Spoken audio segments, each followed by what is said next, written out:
Hello and welcome to this week's Sunday service. This is a weekly video from me to you that I hope will help you to create and live a life you love. And this week's topic is, are you a rebel or a robot? And beware, the way that you answer this question or choose to respond to this video will likely determine the quality of your life. No pressure. So, the reason I'm bringing this to you this week is twofold. Firstly, it was Martin Luther King Jr. Day earlier this week, and if ever there was a rebel whose cause changed the course of history, he is it. And also, there's been a lot of talk this week. The hot topic has been work-life balance and the fact that many people are choosing to downsize their careers.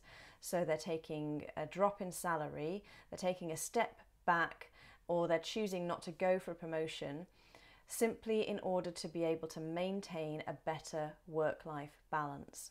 And this is something that is particularly close to my heart because that was one of the reasons that I chose to step away from the corporate world, because being multi-passionate, I recognized that the higher I went in the field that I was in, the more pressure there would be and the likelier it would be that I would have to devote more and more time to my work rather than indulging in my many passions. And that was just not going to fly for me. That was not the life that I wanted to live. And for better or worse, I believed that there was another way.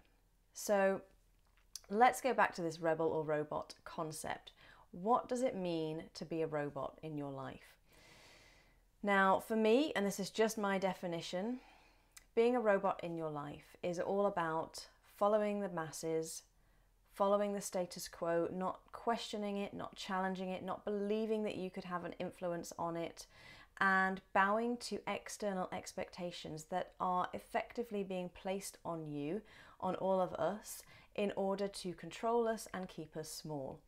Now, that may sound like a major conspiracy theory, and trust me, I am not a conspiracy theorist, but I do believe that there are certain global forces that that benefit, shall we say, from the general population not breaking free from some of the expectations that are being placed on them. And what I would like this video to do for you today is to inspire you to believe that you can break free, that you can live life as a rebel. So, what does that really mean? What it doesn't mean is just disagreeing with the way things are and complaining about the way things are, because that doesn't actually change anything for you or for anybody else. If we want things in our lives to be different, whether it be in work or outside of work, we actually have to act. We have to take different action. We have to take decisive action. And before you say, well, who am I? What's my one little voice going to do? What difference is it going to make? Most major shifts in the world, most major changes have come about through a minority of people stepping up, speaking out, and taking action to invoke change. So if we think about the suffragette movement, if we think about the abolition of slavery, those things were not brought about by the majority of people standing up and saying, actually, this isn't okay, let's change this. It was the minority that decided that change was required. And perhaps you may not think that a need to change corporate culture is quite as big a deal as those things were. But personally, I believe that if we want to live fulfilling lives, if we want to become the fullest expression of who we are, it is imperative that we do change the culture of exhaustion being a status symbol that is so prevalent in so many corporations. And I'm not for 1 minute saying it's all corporations, but absolutely this being seen to be the one working the longest hours, whether that means you're being productive or not, being seen to be the one who sacrifices things outside of work in order to put work first. That culture is just unhealthy, and it's going to lead to generations of people getting to their deathbeds and regretting the way they lived their lives and not contributing the most that they could have contributed. And equally, it's going to lead to those of us who maybe could contribute massively from working inside a corporation, but are empowered enough to say, actually, I'm going to choose something else. That is ultimately going to be a great loss for many of the professions out there that are the professions that demand the most from people. So, what can we do differently? Well, we can rebel. And rebellion may actually seem quite boring when I describe it to you, but that is just your ego's way of keeping you stuck. So let me describe what rebellion is for me. Rebellion is doing everything that you can to become the fullest expression of who you are. For me, that means that you're taking exquisitely good care of yourself.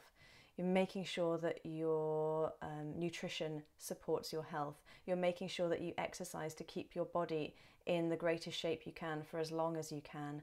You're making sure that you get plenty of sleep so that your brain is on tip-top form all the time. You're making sure that you do things that you love on a regular basis so that you're in a positive and joyful frame of mind in order to bring your best to the world. You have amazing boundaries in place as a rebel, so you're able to easily stand up and say, no, that is not okay for me. This is what would be okay for me, and anything outside of that, then I'm just not going to go along with it. Now, like I said, you may think, but that sounds really dull. That sounds like a life that is devoid of joy and devoid of passion and devoid of fun. But I will tell you what is boring. Boring is being constantly tired, constantly overwhelmed, not having any motivation to do anything on your days off because you're just exhausted from pushing yourself too hard in work. Boring is not living the truth of who you are because you're so concerned about meeting the expectations that are placed on us by the media, by social media. Whether you be a man or a woman, there are expectations that many of us fall prey to from one time to another. That, my friends, is living a boring life. So my call to action is that this is your life. This is not a rehearsal. You only get to go on this ride once. Well, depending on your beliefs about incarnation, etc., etc., but let's not go down that road. You really do only get to go on this ride once. So it's down to you. You get to choose. You can choose how you respond, how you behave, how you react. So often it feels like that the controller of our lives is outside of us, as if we were a robot, but that's just not true. In any moment, we get to say whether something is okay for us or not. And I'm not saying that that is going to be easy all the time, especially if you're pushing against the norms, but it is the only way to live life as the fullest expression of who you are, and that is what I believe we were all put here to do. So I hope that has provided you with some inspiration today, and I would love to hear what changes you might be about to make as a result of this, how you are going to start rebelling more in your life. And I will look forward to speaking to you again next week, and hopefully I'll be speaking to a band full of rebels. So for now, have a wonderful, wonderful, rebellious week, and I will speak to you again very, very soon. Bye for now.